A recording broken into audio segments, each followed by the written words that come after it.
ತೋಟಗಾರಿಕೆಯನ್ನು ರೈತರ ಆದಾಯ ವೃದ್ಧಿಯ ಪ್ರಮುಖ ಇಂಜಿನ್ ಆಗಿ ರೂಪಿಸುವ ಉದ್ದೇಶದಿಂದ ನಮ್ಮ ಸರ್ಕಾರವು ಉತ್ಕೃಷ್ಟ ಗುಣಮಟ್ಟ, ಅಧಿಕ ಮೌಲ್ಯದ ಹವಾಮಾನ ಸ್ಥಿತಿಸ್ಥಾಪಕ ಮತ್ತು ಮಾರುಕಟ್ಟೆ ಆಧಾರಿತ ತೋಟಗಾರಿಕೆ ಅಭಿವೃದ್ಧಿಗೆ ಆದ್ಯತೆ ನೀಡುತ್ತದೆ.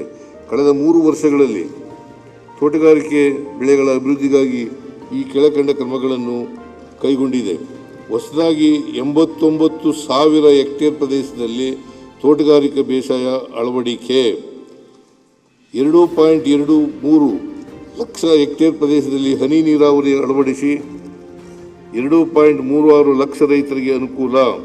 ಬೆಳೆ ವಿಮೆ ಯೋಜನೆಯಡಿ 11 ಲಕ್ಷ ರೈತರಿಗೆ 2,378 ಕೋಟಿ ರೂಗಳ ಬೆಳೆ ವಿಮೆ ಪರಿಹಾರ, 21.160 ಫಲಾನುಭವಿಗಳಿಗೆ 9,800 ಕೊಯ್ಲೋತ್ತರ ಘಟಕಗಳ ನಿರ್ಮಾಣ.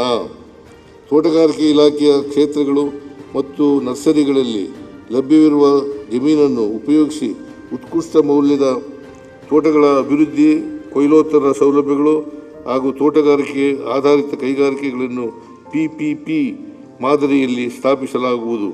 ಅಡಿಕೆ ಬೆಳೆಯ ಎಲೆ ಚುಕ್ಕಿ, ಹಳದಿ ಎಲೆ ಹಾಗೂ ಕೊಳೆ ರೋಗಗಳ ಮತ್ತು ತೆಂಗು ಬೆಳೆಯ ಕಪ್ಪು ತಲೆ ಹುಳು ಹಾಗೂ ಬಿಳಿ ನೊಣಗಳ ನಿಯಂತ್ರಣಕ್ಕಾಗಿ ವಿಶ್ವವಿದ್ಯಾಲಯಗಳು ಹಾಗೂ ಕೃಷಿ ವಿಜ್ಞಾನ ಕೇಂದ್ರಗಳ ಸಹಯೋಗದೊಂದಿಗೆ ಸಮುದಾಯ ಆಧಾರಿತ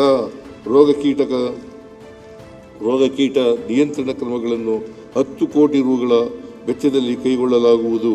ಹೆಚ್ಚಿನ ಪ್ರವಾಸಿಗರನ್ನು ಹಾಗೂ ಪರಿಸರ ಪ್ರೇಮಿಗಳನ್ನು ಆಕರ್ಷಿಸುವ ದೃಷ್ಟಿಯಿಂದ ಮೈಸೂರಿನ ಲಿಂಗಾಂಬುದಿ ಸಸ್ಯ ತೋಟವನ್ನು ಸಮಗ್ರವಾಗಿ ಅಭಿವೃದ್ಧಿಪಡಿಸಲಾಗುವುದು.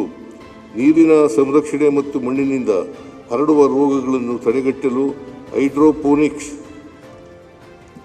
ಹಾಗೂ ಕೋಕೋಪೀಟ್ ಆಧಾರಿತ ಮಣ್ಣಿಲ್ಲದ ಕೃಷಿಯನ್ನು ಪ್ರೋತ್ಸಾಹಿಸಲಾಗುವುದು.